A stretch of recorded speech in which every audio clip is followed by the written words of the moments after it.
Welcome to the Frightfully Good Vodcast with your hosts, Anne Rzechowicz from Oz Paratech and Renata Daniel from Newcastle Ghost Tours. And tonight, it's episode 2 for 2020, and we are going through the ABCs of paranormal strangeness. And tonight, we are up to the letter B. And we'll be talking about the sizzling topic of ball lightning and the interestingly strange Blair Witch project. So sit down, grab a glass of wine, and we will be on very soon.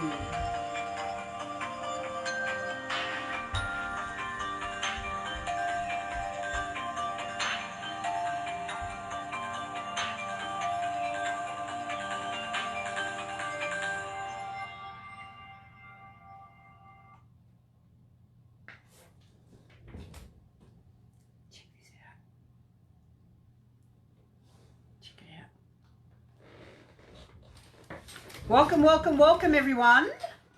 Renata Daniel here from Newcastle Ghost Tours and Anne Rzechowicz from Oz Paratech. And together we are frightfully fucking good. Frightfully good? I haven't ever been drinking. You can't see me. Your feet on your head? I've got my feet on my head tonight for a reason. Okay. Because it's the B tonight. And I am doing the Blair Witch. So I'm doing the ghost story, and this one is doing her information. On ball lightning, and it's about as dry as a nun's. It's 3-week-old toast. I'll tell you that. But I researched it, and therefore you have to listen to it. Right? Then she's an expert now. I'm an expert on ball lightning. Can I do that? Is that better? No, not really. So welcome to everyone that is a frequent visitor of the Frightfully Good Vodcast, and welcome to any newbies that we have online. So we love to see you all here. And for those who are watching us now on YouTube or live on Frightfully Good on Facebook, please take a moment to make sure you have liked our page, you have subscribed, and you've hit the bell to let us know, or we'll let you know when the next videos are coming up. Mm-hmm. And they're coming thick and fast at the moment because we are like a freight train rolling down the track. I love the new set. Nothing's stopping us. Yeah. Do you like that? We've got a friend here, and Renata's blocking her most of the time, but that's okay. What we call her Shirley. Shirley, she's a ghost. I don't know. The jokes don't get any better than that, folks. Oh my God. So, Miss Anne, would you like to start with your topic? No, because you started. I started first last week, so guess what? All it's right. your turn to go first. Damn it. And there's something I've got to whiz over and do on the computer as well. So Okay. I'll be back in like 20 seconds. You go for it, girlfriend. Okay, my dear. All right. So I'm going to totally submerge you into the topic of ball lightning. Now, ball lightning is one of those things that happens on the very rarest of occasions, and it looks quite paranormal or supernatural if you have never seen it before. And most of us haven't, let's face it, but it does kind of really freak you out. There are a few videos online that will show you ball lightning, and it is quite astounding, really. And for many, many years, scientists have argued over the fact of whether it is a real thing or not. Hello, Miss Jen Ben. Hello, Mick. How are you? How are you all tonight? So I do have to read this information because honestly, it is quite over my head. And but we did think that it was quite interesting. So here it is, plus it's the letter B, yeah. And we didn't want to do Beelzebub. I think we threw that around for a while, we did. Beelzebub, but we decided not to. Is this G-rated? Yes, Jen, it is a G-rated topic. So let me start. Ball lightning is a well-documented phenomenon in the sense that it has been seen and consistently described by people in all walks of life since the time of the ancient Greeks. There is no accepted theory for what causes it. It does not necessarily consist of plasma. For example, ball lightning could be the result of chemiluminescent processes. Don't you like that word? Chemiluminescent? That means chemicals that light up, I'm assuming. The literature abounds with speculation on the physics of ball lightning. So they're not quite sure what it is all about. Now, ball lightning was seen and described since antiquity, often by groups of people and recorded in many places. It is in general described as a luminous sphere, or what some of us would like to call orbs, most often the size of a child's head. It appears usually during thunderstorms, sometimes within a few seconds of lightning, but sometimes without apparent connection to a lightning bolt. In some cases, ball lightning appears after a thunderstorm or even before it. If you have seen ball lightning, let us know. In some cases, ball lightning appears after a thunderstorm or even before it. Its lifetime varies widely, ranging from a few seconds to a few minutes. I do have a friend who has seen ball lightning in their backyard. How crazy. The average duration is about 25 seconds. Hello, Amanda. The lifetime of ball lightning tends to increase with size and decrease with brightness. Hang on, what was that about increasing with size? It does. Does? And it decreases with brightness. Oh. Balls that appear distinctly orange and blue seem to last longer than average. Oh, I must remember that for future. Orange and blue last longer. Many of these general characteristics are based on the work of A.I. Grigoriev, another beautiful Russian, who analysed more than, get this, 10,000 cases of ball lightning. There's that many of them? Yeah, that is Wow. crazy. So ball lightning usually moves parallel to the earth, but it takes vertical jumps. Now, the videos that I have seen online, it does kind of tend to wander about a metre or so off the ground. Now, the synchronicity of this, right, we made this list up a couple of weeks ago, and I found this really interesting. We picked ball lightning as our subject for this week, and lo and behold, like 5 days later probably, somebody posted a picture or a video of ball lightning. Now, it wasn't that Google had picked up on us talking about it, but it was... Although it could have, probably did, but this was one of our friends that posted the video of ball lightning, and I've just said, Renata, synchronicity, how about that?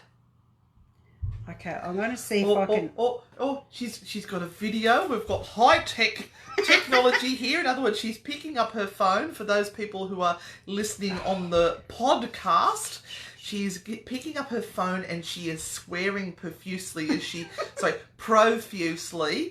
tries to sort that out. Now, she's holding it up there. I'm just going to hold it up. I know this is highly technical here, so I'm going to press this and just watch it. So it's railway tracks, and there is a blue orb, which is like sending out little lightning bolts as it crosses across the lightning tracks. Now, when I saw that, I thought that's where it ends.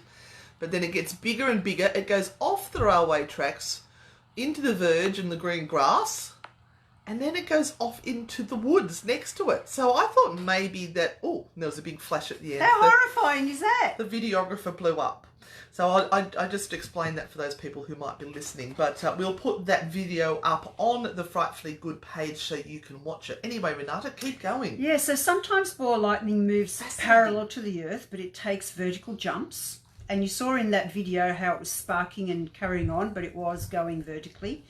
And sometimes it descends from the clouds. Other times it suddenly materialises either indoors or outdoors. Holy. Indoors? Jesus. Can you imagine that thing chasing you around the house? Man, I'd be out the door with her own clothes on or not. Enters a room through a closed or open door, through thin non-metallic walls, or through the chimney. When it passes through closed windows... I've got a chimney in my bedroom. I'm slightly concerned now. The lightning ball damages them with small holes about 1/3 of the time. The balls have no observable buoyancy effect. We're talking about ball lightning, for those who have just come on and heard Renata talking about balls. So just so you know. So ball lightning is typically described as a luminous ball 1 to 25 centimetres in diameter. Hang on, so I thought you were saying 125 centimetres. No, so 1 it's 1 to 25 to centimetres. 25. Yeah, so centimetres. from this big, orbs. Yes. Yes. Oh, but you saw controversial. No. You saw the difference between what I was showing you. Oh yeah. That intensity of light seems to be held within the ball itself, and it doesn't really illuminate anything around it. Just holds it within. Jen wants to know is that similar to a streamer bolt from the ground? No idea. No idea. We were honest about our knowledge. No idea. As we said, some of these topics we have never heard of ourselves, but we thought we'd look into them and try and find out a bit more information. Yeah, for quite you. Fascinating. And I mean, Here we go. My brother-in-law was chased down his hallway by lightning once. Oh, Jane, that's fascinating. holy Jane. moly! Let me carry on. Oh no, you know me. Okay. I can't do that. Having about the intensity of a 20-watt incandescent light. This is what ball lightning looks like. Okay. The phenomenon usually occurs after a lightning strike, although it can also occur after a volcanic eruption. Oh, volcanic eruption. Earthquake. Or it's that friction. It's almost always moves. Has a top speed of about 3 metres per second. Would you like to put your finger on it so you can follow it? Floats about 1 metre above the ground. I said that. It floats about one. You must have read it somewhere. The motion can be counter to the prevailing breeze and can change direction erratically. Ball lightning may last up to 10 seconds, whereupon the ball extinguishes either noiselessly or with a bang. Well, I think that one that popped with a bang. It was huge. There have been many observations of ball lightning inside of houses and even in aeroplanes. Oh God, no. No. We've got a lot of overseas travel this year. No. I don't want to be thinking about that shit. There have also been a number of observations of ball lightning passing through closed glass windows with no apparent damage to the glass. Usually there is no discernible heat production, although a recent observation reported a wooden plank that was singed. Oh, a bit of singeing. Several people have reported the smell of ozone and nitrogen oxides associated with the ball lightning, and also static in a transistor radio. Oh, all my triboelectric gear would be... Oh, I've got the hiccups going off. But doesn't this explain some paranormal stuff that people have seen? Yeah, if it's moving through solid objects and things, that's really sort of quite tantalising. People may well regard that as some sort of paranormal phenomenon or some sort of ghostly apparition, whereas in actual fact it is something that is... ball lightning. Ball lightning. Yeah. Oh, hang on, we've got a story happening here too, yes.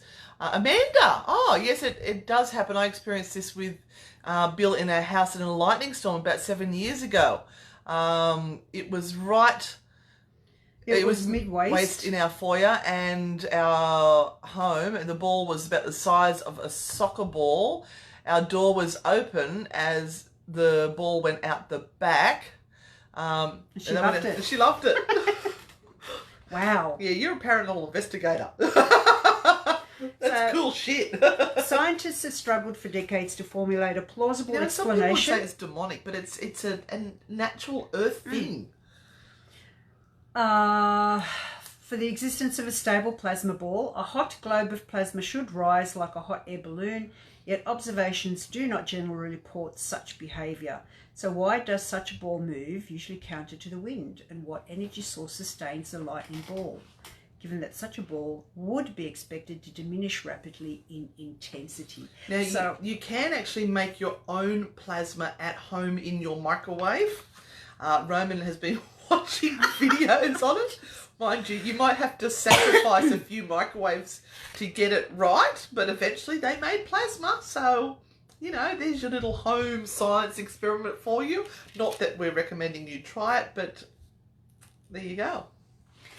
So one of the first recorded sightings of ball lightning occurred in 1638 when a great ball of fire came through the window Goodness gracious! Sorry. of an English church. Oh, no. That and other... well, Gonna you know, smite all that, the... that No, was, we that won't go was there. Jesus. That We was just the won't go second there. coming. Gonna Just don't. rare and far. Just don't. We're a This serious is- show, we are. This has gone downhill very quickly. Well, it's your So, story. but what causes ball lightning? Okay, I'm going to finish on this massively Hi, intense Veronica. subject. So we had some researchers from Lanzhou, China's northwest. Oh, there was the Lantau. Lanzhou, China's. I love this. Northwest Normal University. Is that what it's called, is it? Normal University. It is. It's Northwest Normal University. Yep. And the researchers' paper supports that the theory that the ball lightning results from a ground strike that creates a reaction between oxygen and vaporized elements from the soil. This ionized air or plasma is the same condition that enables St. Elmo's fire. We might do that on E. Movie. The stationary glow that is sometimes confused with ball lightning. So ball lightning, as I said, can be associated with earthquakes. The rare flashes of light sometimes seen around earthquakes can take many forms. Bluish flames that appear to come out of the ground at ankle height. Quick flashes of bright light that resemble regular lightning strikes. That might be what you were talking about, Jenny. Oh, yes. St. Elmo's fire. Except that they originate from the ground instead of the sky, and the floating orbs are known as ball lightning. So, I'd love to do a story on those angel trumpets. But A was last week. what angel trumpets? Haven't you heard those horns in the sky? Oh, They're fascinating. We could do that with tea. Yeah, okay. We'll save it. Okay, Come back in about 40 weeks.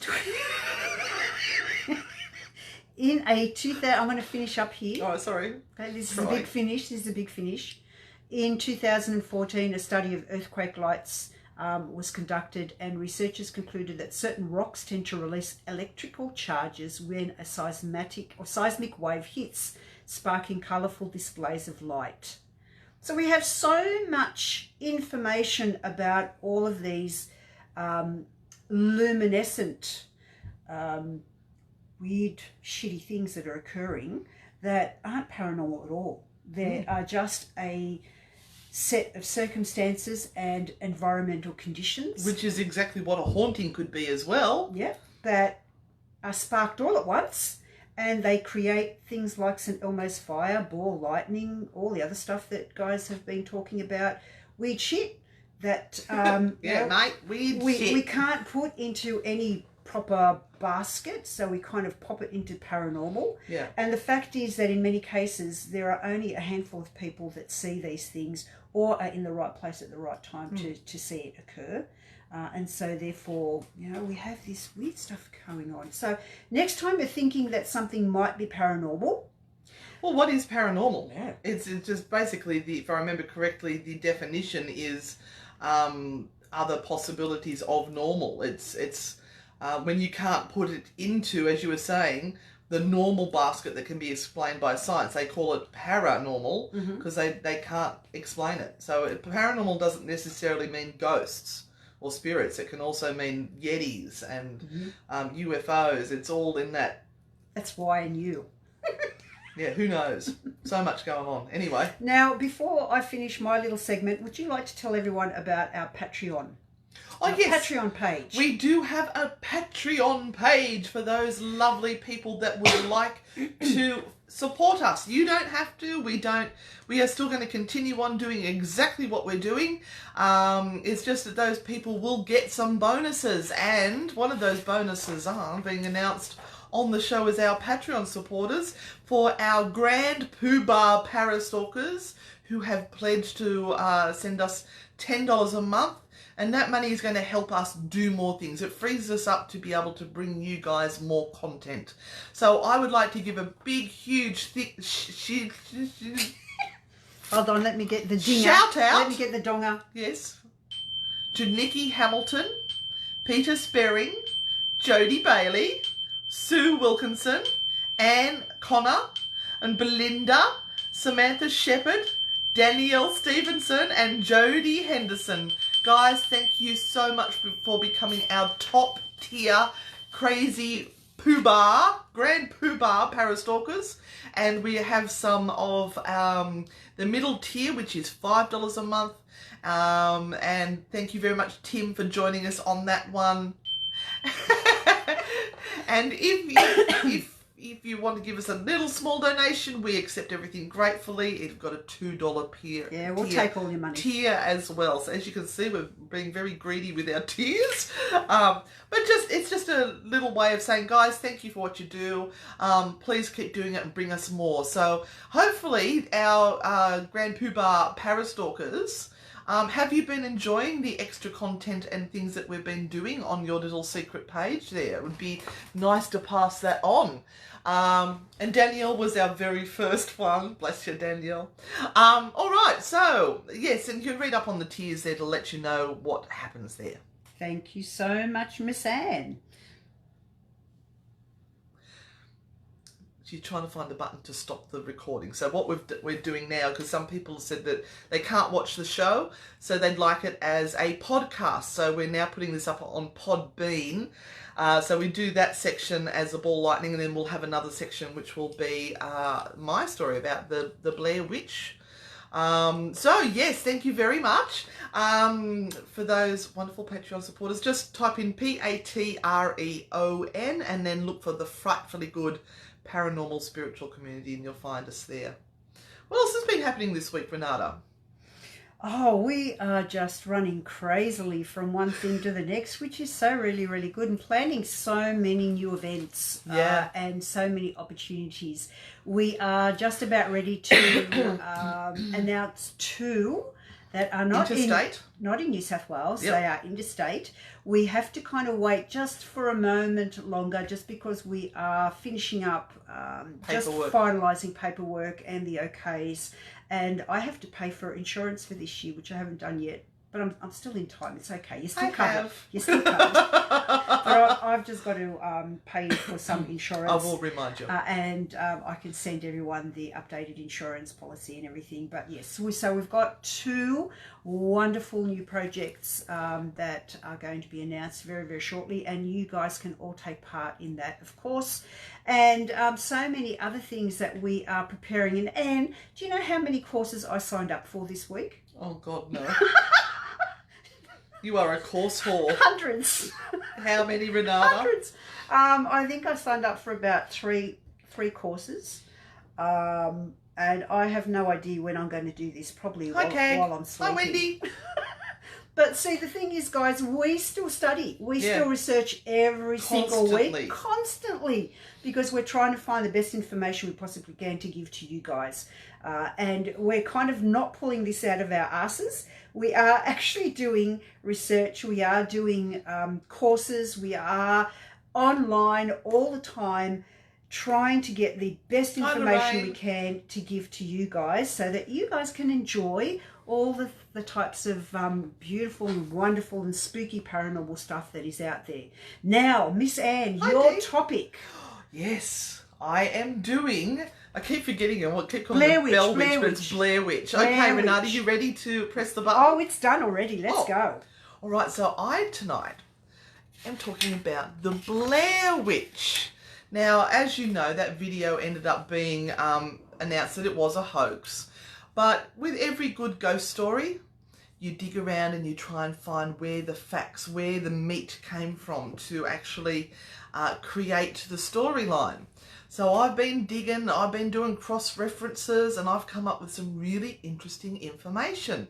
Now, like last week where we talked about Amityville, this week I'm going to talk about the timeline of what happened that created this whole Blair Witch saga.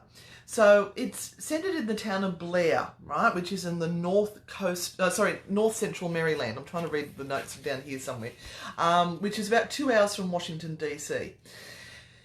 So the timeline starts right back in February of 1785. Well, that's interesting. I thought the whole Blair Witch thing was just kind of Renata, you've got no idea the new background that goes with this story. Oh, my Lord. Right, so This is how the myth of the Blair Witch came around. Several children accuse, I think it was probably Eli, E-L-L-Y, Kedwood, of luring them, Ellie. It's Ellie Kedwood, of luring them into her home to draw blood from them. Kedwood is found guilty of witchcraft, banished from the village during a particularly harsh winter, and they assumed the poor thing was dead. Now, we all know what happens when children are the witnesses. Things get slightly hysterical. You just have to look at what happened in Salem. November 1786, by midwinter, all of Kedwood's accusers, along with half of the town's children, vanish. Right, they feared a curse. The townspeople fled Blair and vowed never to utter Ellie Kedwood's name again. Uh-oh. Ellie Kedwood, Ellie Kedwood, Ellie Kedwood, Ellie Kedwood, Ellie Kedwood. All right, so November 1809, so this is a few years going by. The Blair Witch Cult is published. It's a rare book, commonly considered fiction, and tells of an entire town cursed by an outcast witch. 1824, Burkittsville is founded on the Blair site, so that the town of Blair became Burkittsville. Yep. August 1825, 11 witnesses testify to seeing a pale woman's hand reach up and pull 10-year-old Elaine Treacle into... Sorry, Renata's hand was creeping across. I had to bite it. To Tappy East Creek. Her body is never recovered, and for 13 days after the drowning, the creek is clogged with oily bundles of sticks. March 1941, so we're jumping ahead 120 odd years here. 8-year-old Robin Weaver is reported missing and search parties are dispatched. Although Weaver returns, one of the search parties do not. Their bodies are found weeks later at Coffin Rock, tied together at the arms and legs and completely disemboweled. Now it's getting creepy. November 1940 to May 1941. Starting with Emily Hollins, a total of 7 children are abducted from the area surrounding Burkittsville, Maryland. May 25, 1941. So this is the end of May. This has been going on for, about 6 months. An old hermit named Rustin Parr walks into a local market and tells the people there that he is finally finished. After police hike for 4 hours to his secluded house in the woods, they find the bodies of 7 missing children in the cellar. Oh, dear. Each child has been ritualistically murdered and disemboweled. Oh, dear. Parr admits to everything in detail, telling authorities that he did it for an old woman ghost who occupied the woods near his house. He was quickly convicted and hanged. October 20, 1994, so now we're into the 90s, right? Montgomery College students Heather Donahue, Joshua Leonard and Michael Williams arrive at Burkittsville to interview locals about the legend of the Blair Witch for a class project. Now, some of this is true. Heather interviews Mary Brown, an old and quite insane woman who has lived in the area all her life. Mary claims to have seen the Blair Witch one day near Tappy Creek in the form of a hairy, half-human, half-animal beast. This is now October 21st. In the early morning, Heather interviews 2 fishermen who tell the filmmakers that Coffin Rock is less than 20 minutes from town and easily accessible by an old logging trail. The filmmakers hike into Black Hills Forest shortly after and never seen again. October 25, 94, the first APB is issued. Josh's car is found later in the day park on Black Rock Road. October 26, 94, the Maryland State Police launched their search in the Black Hills. Last 10 days, aided by 100 men, aided by dogs, helicopters, and even a flyover from the Department of Defense satellite. Has the aircon gone off? It's getting really hot in here. No, see, I called the witch. Oh, you called the witch. Oh. Ellie Kedwood, Ellie Kedwood, Ellie Kedwood, Ellie Kedwood. Anyway, I'm nearly finished. November 5, 94, the search is called off after 33,000 man-hours, failed to find a trace of the filmmakers and their gear. Wow. Heather's mother, Angie Donahue, begins an exhaustive personal search for her daughter and 2 companions. June 1995, the case is declared inactive and unsolved. Then October 1695 is where the students supposedly found the footage and all of that sort of stuff happening. So I'm going to leave that last little part there. Now, so we've got 3 different sort of stories happening. well, the original stuff. Yep. Then in the 1940s. Yep, then we've got Rustin Parr. Yeah, and then we've got in the 1990s, the original students that go You're missing. upsetting Lorraine because she said you're calling in the witch. I'm sorry. She's already here. Don't worry. Yeah. So, Yep. and I called up so many reference sites and I found articles and newspapers. I found things everywhere, and all of it, very interestingly, almost word for word, matched exactly what that timeline is. Wow. To the point that I got a bit suspicious about how similar it was in every single article. Right. So almost to the word. Right. Now, are you ready for the true story? Oh, God, here we go. The truth is never as good. I don't know. It's I'm actually never as pretty good. impressed. Oh, I'm okay. pretty impressed All right, with this. I can't wait. I did any of you watch the Blair Witch Project or the Blair Witch movie? The filming was so... I was going to vomit. Yeah, I There probably only saw like 2 minutes. And There then was I just hysteria associated There with this. was. People who were throwing up and passing out. And since that story was launched, people have flocked to the town wanting to cite the documents, the books, and everything that was involved. That's all part of my story that's coming up now. Okay. Has anyone heard of Julia Fair, a historian? No? Well, she was the historian on the do I get it right? Blair Witch story. And she's giving a lecture shortly on faking history for a fake documentary. Okay. Okay? She created the whole story. What? From 1785 no. to the present day. Oh, Lord, really? The whole thing? The whole so thing. we can't even go back to the 1700s and Doesn't find a exist. bit... Oh, poo. And to find that article took so much digging. Because there's literally newspaper articles, magazine articles, all reporting this story about the Blair Witch and how it went back in the 1700s, because everybody has swallowed the story.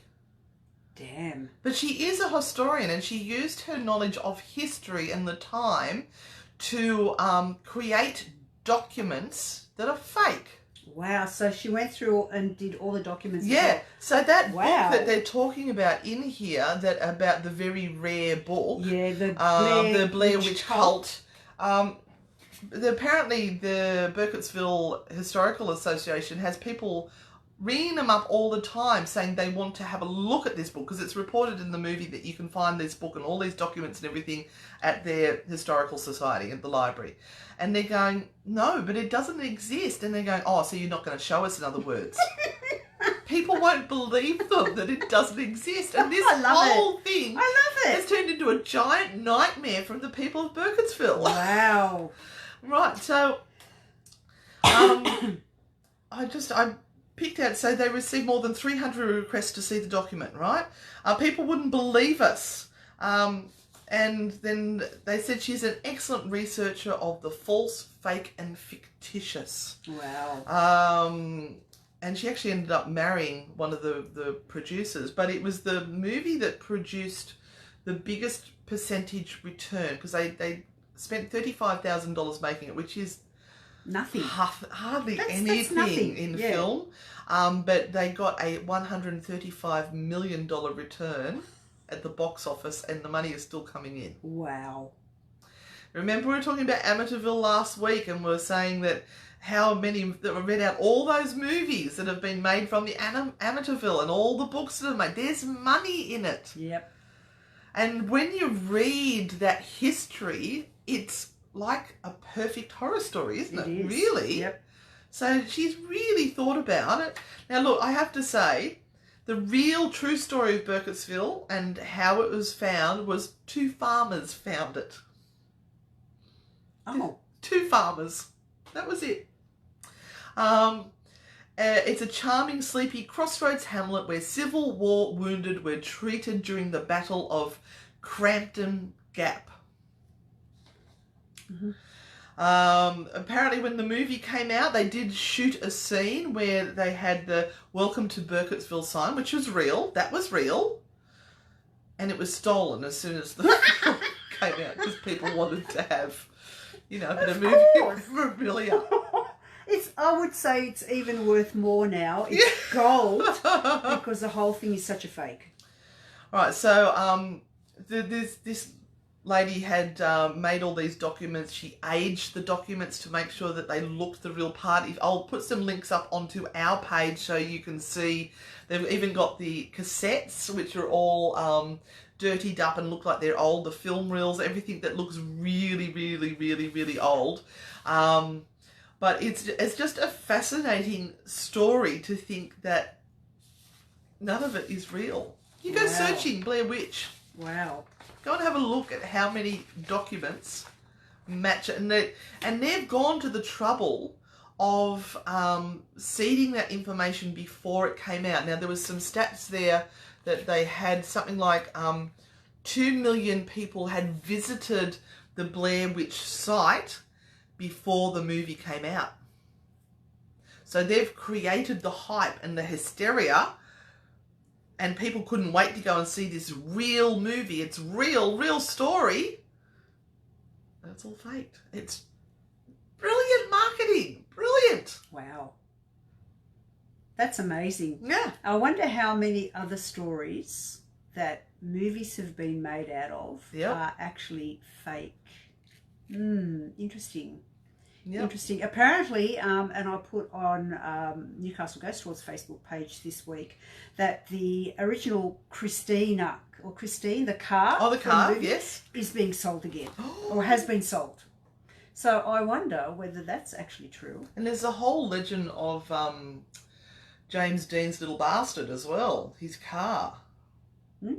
So interesting. Yeah, that was apparently it was that smashed up that they ended up scrapping it and selling bits and pieces to people. And as those bits and pieces were put into other people's cars, Things they died. started to happen. Of course. Things died. People died.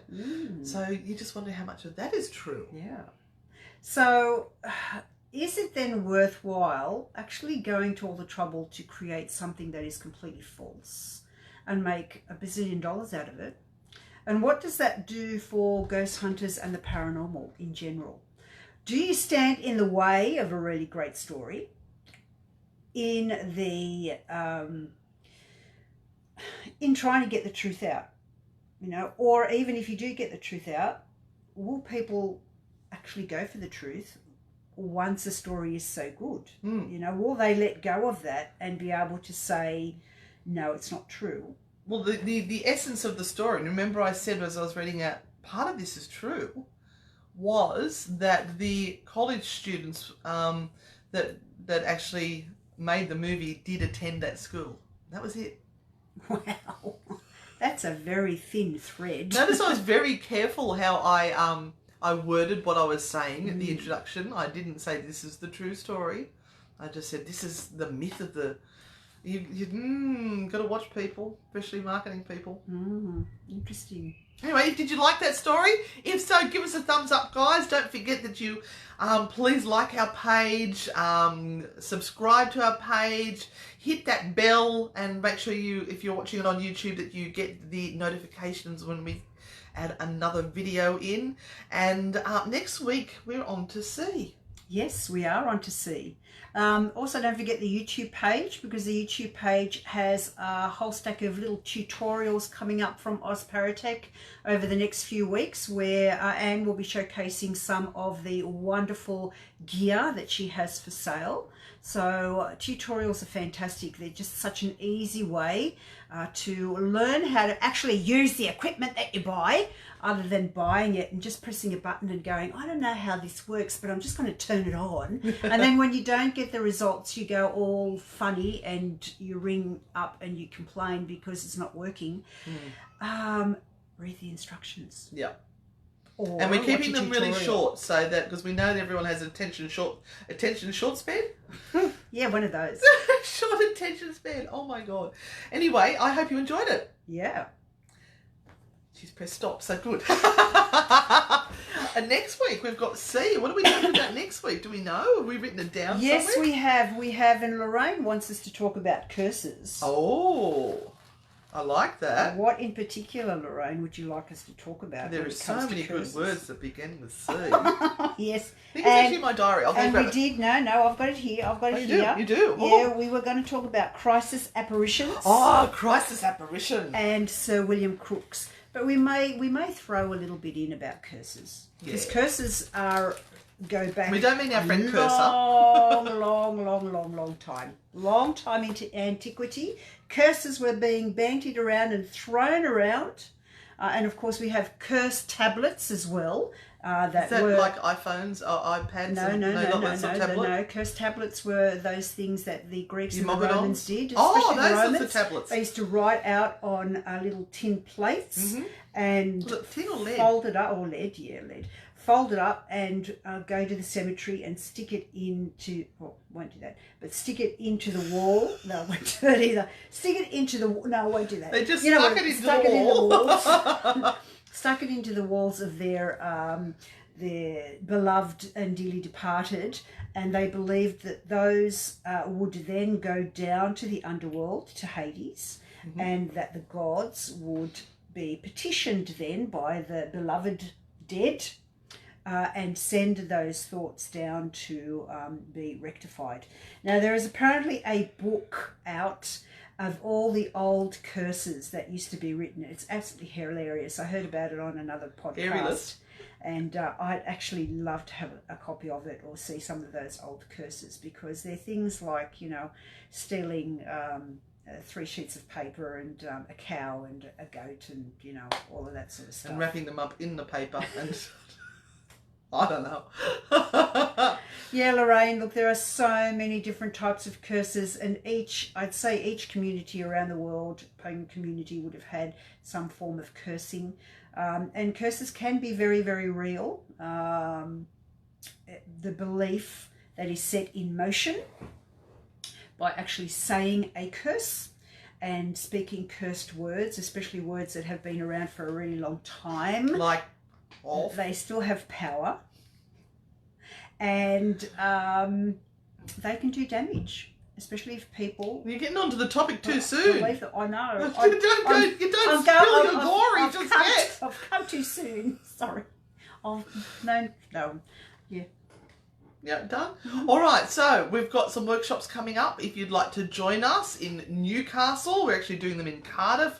We've got Is My House Haunted? And we are talking about what possibilities could be going on in your house when you've got reported phenomena, things we've dealt with and how we've dealt with it, and things and how to protect your house and that sort of stuff. So if you'd like to do that. 2nd of February. 2nd of February. So get in there really quickly. And that's on the Frightfully Good page. All of our workshops are now up and you can book your spot. We do have a couple of tours coming up as well. So we actually, I believe, may well have a Valentine's Day ghost hunt at Maitland Jail. We're going to come up with some ideas of what you and your sweetie, you and your date can do. We're going to have little tasks that you have to do within the cells. We're going to make it very romantic and scary as all hell. So you can join us for a Valentine's Day ghost hunt at Maitland Jail. And we have Grosman House coming up shortly as well. So that is also on our events list, Grosman House. And look, support those ones, guys, because that actually keeps these houses open to the public, because the money's going back into the house to keep them functioning. And thank you everyone who donated their time and money last Thursday to the Dan McMath appeal. Oh, the Tarathon. The Tarathon. How did we go? We raised $610. We're going I to think bump it's it gone up up since then. Oh, Because okay. somebody else said they had donated. Have you checked it recently? I haven't. The last time I checked it was 610, but I Yep. was waiting for it to close off. We will bring up the amount to 650, and Dan will be getting it. And we got an absolutely beautiful, beautiful message from Dan just a few days ago. And Just while Renata's bringing that up, you guys, if there's any interesting paranormal news, if you can shoot it through on a private message to me, that'd be awesome, because I'd love to be reporting on the latest news of what's happening, and you can be our detectives and find out what's happening. Paranormal detectives. How about that? Oh, there's a TV show called that, I think. I think. Oh, here we are. I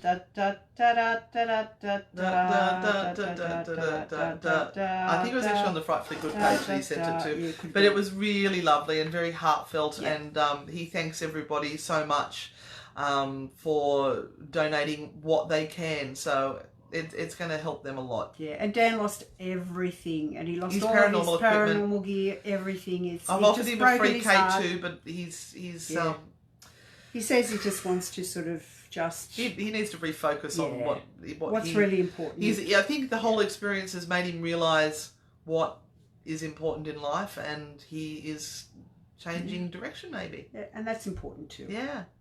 We all know, though, that if you have a passion for this, it will draw you back in at some stage. And I know Dan will go back to it at some stage. But at the moment, his most important thing is the family and getting back to some sort of normality, if you could call it that. Rebuilding life. Yeah. So we thank you all very, very much. I have a very important phone call to make in a minute. Oh, yes. She's very affluent in the world. So we are saying goodbye and good night for this evening. We will be back on Thursday night with our tarot half hour. So please join us for free tarot readings on Frightfully Good. And we will keep posting stuff up for you to read that is interesting and informative, and we will share everything. Don't you like the backdrop? Look at that! Look, there's that Shirley. Surely that's a ghost. I'll tip it up a little bit so you can see it a little bit better. There she is. She's cute. She's very cute. Yeah, we'll paint a face on it next week. No, you won't. So thank you all very, very much. Share the vodcast around. And invite people that you know that might like to listen to our shenanigans. That's really important. If you want to support us in some way and you're not able to do it financially or don't want to, that's fine. But you can help us by sharing around, getting some friends onto our page and asking them to like it. So send out some invitations to like our page. It's an awesome way to support us. And look, go back to the top of the vodcast if you have missed it, Valerie. All you need to do is wait. Once we finish, it will load. A couple of minutes. And you'll be able to see the whole thing. In all our glory. And listen to my fascinating story on ball lightning. It was amazing. Amazing. Thank you, everyone. Yeah, thank you. Thank you, ball boys. Thank you. And we shall see you next week. In the meantime, stay good and we'll see you on the dark side. Bye.